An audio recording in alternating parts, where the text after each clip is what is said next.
One of Staten Island's most beloved sweet shops, Alfonso's Bakery, is officially on the market, with uncertainty surrounding whether the decades-old community staple will continue operating as a bakery once a sale is finalized. Well, it is a name, a recognizable name. It took them over 45 years to establish the brand. So there is a great value in that. All the recipes are all down to a science. Everything is all measured out. But It's always interesting to see what a new owner does with a business because everybody wants to put their own signature on something. Right. So you have to hope that the name stays the same or the recipes stay the same or, that somebody who takes it over in the next go around is not going to completely riff on that rainbow donut that you so beautifully described.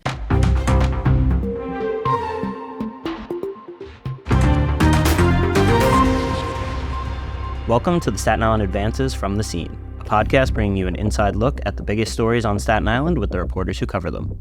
I'm your host, Erik Bascome, and this week I'm joined by Staten Island Advance Food Editor Pamela Silvestri to discuss one of the borough's most storied family food businesses being put on the market. Thanks for joining me today, Pam. Always a pleasure having you on the podcast because, as you know, and especially from our last discussion on here, there's few things that I like discussing more than the food here on Staten Island, so I'm happy to have you back on. Thank you for having me. Yeah, of course. And so I wanted to talk to you about a story that is, somewhat near and dear to my heart because I actually live right around the corner from Alfonso. So it's been there my entire life. As I said in the open, really kind of a staple of the community, the big corner store right on Victory at Westcott. And so when we found out that they were being sold, it really came as a shock to me because it wasn't something that I had been expecting, considering that they had been operating and they're always so busy, it seems, out there. So I was curious, before we really start to dig into things, how we found out even that this business was up for sale. There were rumblings. It's a small island.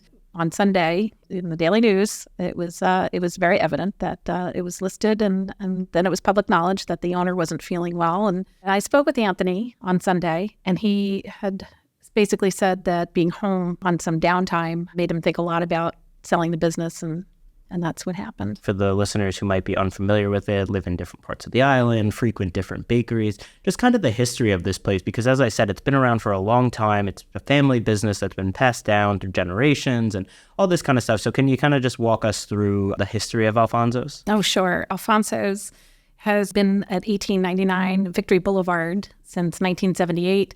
The business actually was started by the dad, Alfonso Campitiello, in 1970. He was from Salerno, Italy. He came to Brooklyn, worked bakeries around Brooklyn, really learned the craft. And then he became the executive pastry chef at the Plaza Hotel. And from that, learned about, Franco-American cooking and rather pastry. And then he went on to the Essex House, and then he started his own business. And long live Alfonso's. Yeah, and so this is something that, unfortunately, I believe that the original owner, Alfonso, had passed away a few years back, right? That's something that we've covered. And so at that point, it was then passed down to his son, is that right? The sons, yes, had an interest in it. Basically, the ultimate, the owner is Anthony. Anthony is one of the sons. The family also owns a bakery in Eltingville, which is not for sale, and that's on Amboy Road. That's owned by another brother. And they did have a place in Red Bank, New Jersey, which closed during the pandemic. Oh, okay. And so can you tell us a little bit about why Alfonso's has been so popular throughout the years, what they're best known for, things like that? Well, there are a few bakeries that still do bread, and Alfonso's does beautiful breads, and that's been a pretty consistent thing in the bakery, but their cannoli are probably what they're most well known for. And that bakery is a very complex one because they make so many items every single day. I mean, it's always a full inventory. The food always looks so beautiful and fresh. And to hold things like custard, it's actually a little bit of an art, in terms of the chemistry of it all and just making sure there's safe food handling. So they do a pretty remarkable job considering the breadth of product that they put out there. Yeah, absolutely. I mean, that's someplace that anytime I walk in, I'm really amazed by the display case and not only the day-to-day items that you always see in there, but then they always do such a great job with the seasonal or the holiday items. I know is something that always stands out to me. I went there recently, was going to a Halloween party and stopped in and got some cupcakes and chocolate-covered pretzels and all these things, and they're all decorated in their little Halloween themes. We've gone there for 4th of July stuff, and they've got rainbow cookie cakes that are red, white, and blue instead of your usual green, yellow, and red, or whatever it might be, whatever you want to call those colors. So I'm always impressed by the display there and just, like you said, the breadth of what they have available.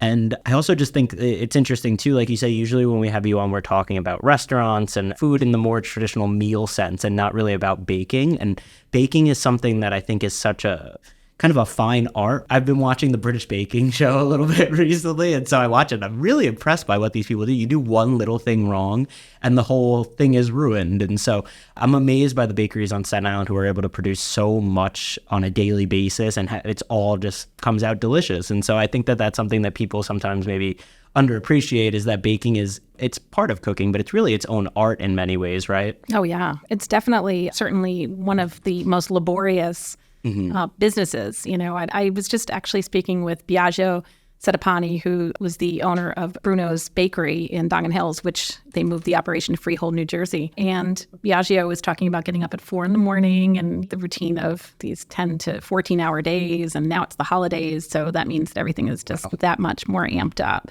So it's a hard life. It's certainly not easy. I remember Andrew and Alan's bakery years ago. They'd closed down for a portion of the summer, and it was like that was their siesta. It was the reward for the entire year of getting up these ungodly hours and working straight through.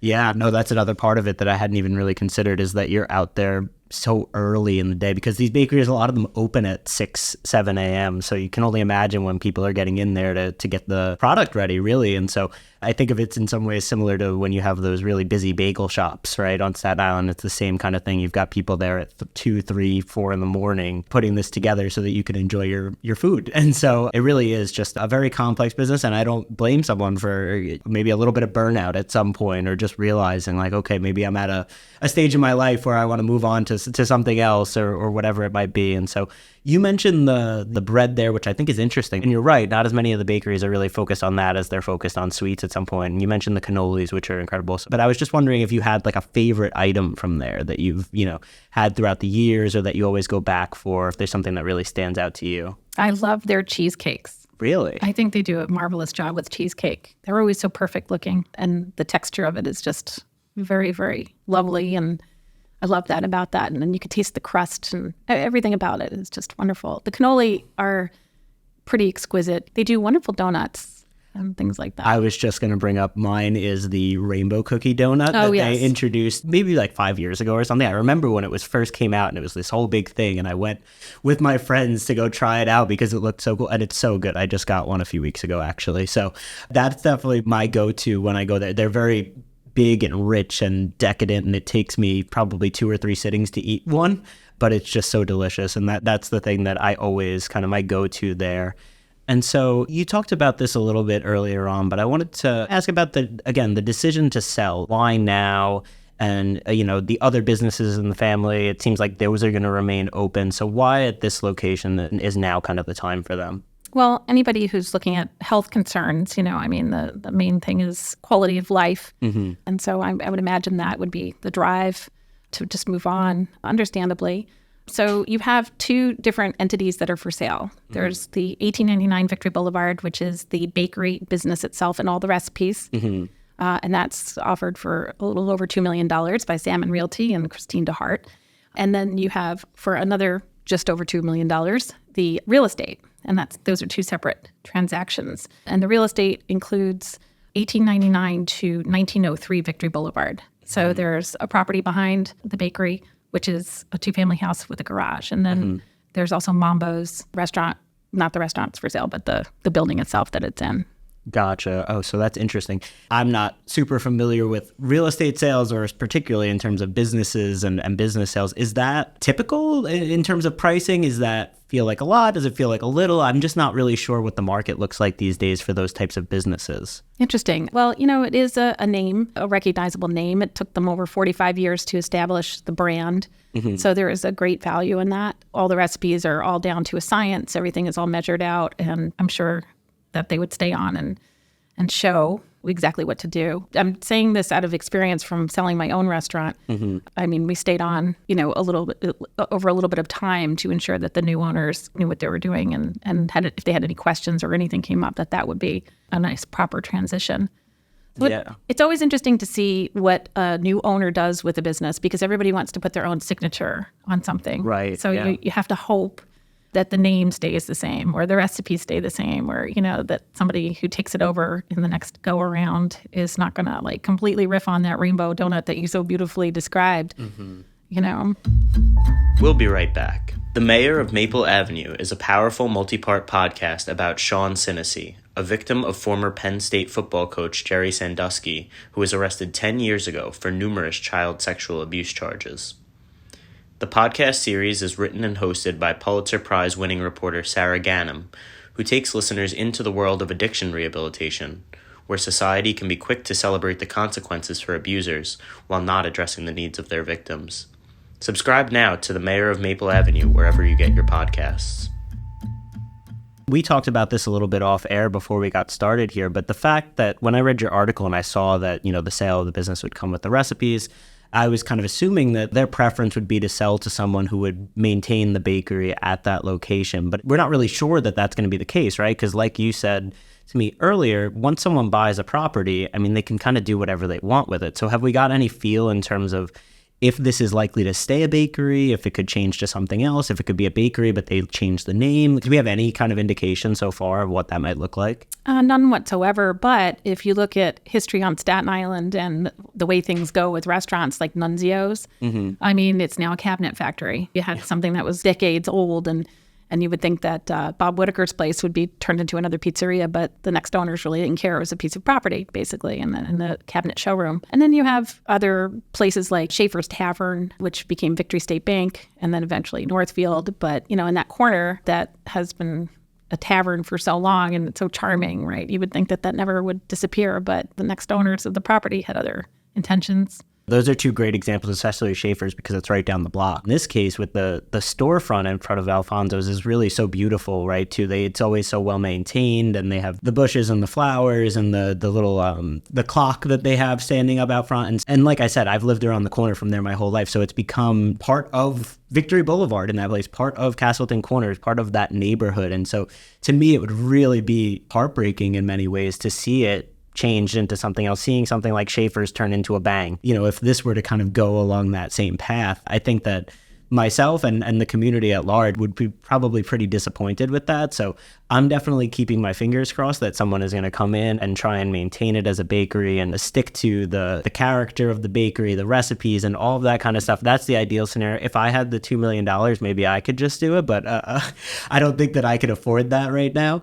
So I'm hoping that someone with like-minded ideas will come in there. But I wanted to talk a little bit about, too, how bakeries on Staten Island are kind of a big deal, right? We have so many different bakeries, and everyone is so loyal to whatever bakery it is that is their favorite, that they're always going to. And so I was curious what that's like, right? The amount of local competition, especially in Alfonso's case. Just generally speaking, how are bakeries able to stay so popular and profitable given the high number of options that are out there?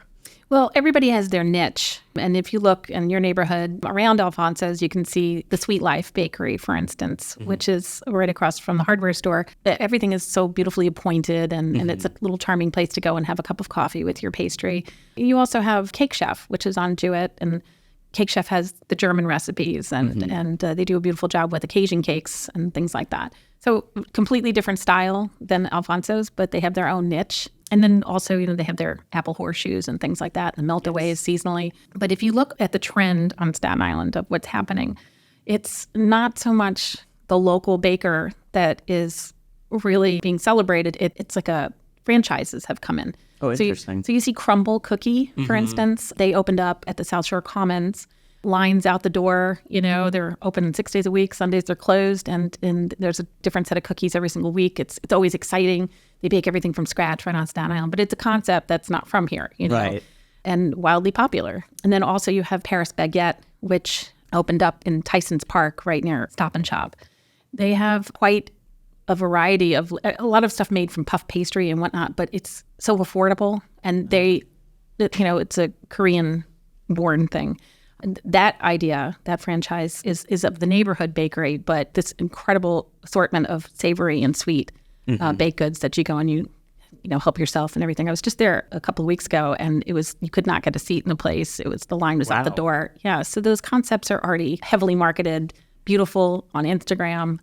So that's what the neighborhood baker is really competing with. And then also, The concepts of Asian food concepts have come to Staten Island also with that. There's Bake Culture, which is down in the Empire Outlets by the ferry. And then we also have a vast number of Mexican bakeries, or bakeries, I should say, that sort of incorporate Italian, French, and Mexican baking all together. You see that obviously on the North Shore. Right. With places like Lixco, which is in Tompkinsville, and also Golden Pastry Shop reopened. They also have a blend of different cultures in that one place. Interesting. Yeah, I hadn't even really considered the larger franchise baked goods and sweets coming in and posing that competition to these local businesses. And I think of even when the Krispy Kreme opened here, right? And like the crowds that we saw out there. And exactly. So things like that. See, for me, that's never really been my preference, right? Like if I'm looking for a baked good or sweets or those sorts of things, I'm usually going to those local, but probably because I grew up around the corner from Alfonso's and Cake Chef. So I guess I was a little spoiled in that part. Even when I'm out in the other boroughs or something, a lot of people are obsessed with the insomnia cookies, right? Like that's a popular chain that the line's always out the door and all this kind of stuff. That never really appealed to me in the way that a local bakery did. But again, that could be in part due to my upbringing and where I was at the time. But that's interesting to think about. I'm sure that's something that people in all sorts of food businesses deal with. You have restaurants who are dealing with fast food chains or larger chain restaurants and that kind of stuff. So that's always been my take on it. But of course, there are people who like the convenience and the cost effectiveness of those types of locations. And so it is difficult, I imagine, for restaurant and for bakery owners in that way. And so that's something it's funny you mention that because it's something I always think of with restaurants, but I hadn't really thought about for bakeries. Before we go, we have the holidays coming up. And so everybody's getting together with their families and making these delicious meals. And while we're on the topic of bakeries, I think desserts are a lot of people's favorite parts of the holiday meals. And so I wanted to ask you just a little bit about what your go-tos are for a Thanksgiving or a Christmas in terms of desserts or any kind of winter holidays coming up. You see people tend to go with traditional pumpkin pies and things like that. Christmas, I feel like it can be a free-for-all in some ways. And so I was curious, as our food expert here, what your go-tos are for the holidays and some of the best places on Staten Island to get them. I do love Renato's for Napoleon. Bono Bakery does a really great job with anything chocolate. And they have sort of a knack for that. Also, not just sweets, but Maloney Brothers. People often forget that they're out there on Hooker Place with the fresh bread and everything else and rolls and things like that. That's always a beautiful thing. And again, it's finding bakeries that make bread that are sort of a rarity these days. Annandale Bakery does a great job with cookies and always gets into the spirit of the holidays like Alfonso's, right? You always know what season it is by walking in there. Belly Bocce Bakery out in Tottenville, really nice job with a lot of different things, seasonal cakes and things like that. If we want to get specific, piece of cake, I'm thinking like they do just really lovely job with cookies. And I don't know. I actually am getting hungry just actually having this conversation. But and Holterman's is such a charming little bakery, an old Staten Island. And those recipes just don't change. The Charlotte Russe and things like that are kind of classics there. Also, there's Cafe Campan is actually a place to get. I get a lot of questions about Tres Leches cakes. I love Tres Leches. And Cafe Campan is actually in Newdorp and also on Port Richmond Avenue. They actually are in the old oven bake shop. Oh, okay. Yeah. They are known for years ago, Oven Bake was known for doing the cake for The Godfather. Oh, really? I had no idea. Yeah. Well, actually, Alfonso's was I can't believe that I missed this in our rundown, but Alfonso's also has a pop culture reference, right? And so can you tell us a little bit about that? Yeah, actually, because that's a perfect way of memorializing the bakery. So if, God forbid, something does happen to it in its next lifetime as it's sold, we can always remember it as Scungilly House or whatever it was in Easy Money, right? With Joe Pesci and Rodney Dangerfield, which is just the most hilarious Staten Island movie, I think. I just remember in that one scene looking down at somebody's backyard on Staten Island, and it's this little postage stamp with hundreds of people basically jammed into the backyard for the wedding. And, all the other yards open around it, but... Yeah, no, and for anyone who doesn't know what we're talking about or hasn't seen it, I would recommend going on our site. You have some of the photos in your article, but I think our colleague Tom Robleski also did a separate just on photos that we had taken in the 80s, our photographers at the time, taking photos of them while they're filming the movie. And so you see them walking out with the big cake right onto Victory Boulevard. And it's really cool to kind of see the way things have changed throughout the years and also kind of stayed the same in many ways. And so that was a good one that I definitely wanted to touch on before we go. But thank you so much for joining me, Pam. I am always just super impressed by your knowledge of our local food scene, like the way that you're able to just rattle off all of these different things. I can throw any kind of question at you, and I feel like you're always going to have an answer. And all of our reporters are very good at what they do. They know their beats very well, but you are in tune with the Staten Island food community in a way that I don't know anyone else is. So I really appreciate you coming on to chat with me again. Thank you very much. And I will never be a size 2 just because there's just a lot to eat on Staten Island. I'm with you there. Thank you for listening to the Staten Island Advances from the Scene. If you like what you've heard, please make sure to rate and subscribe wherever you get your podcasts and visit SILive.com for the latest on all these stories and more. Thank you for supporting local journalism.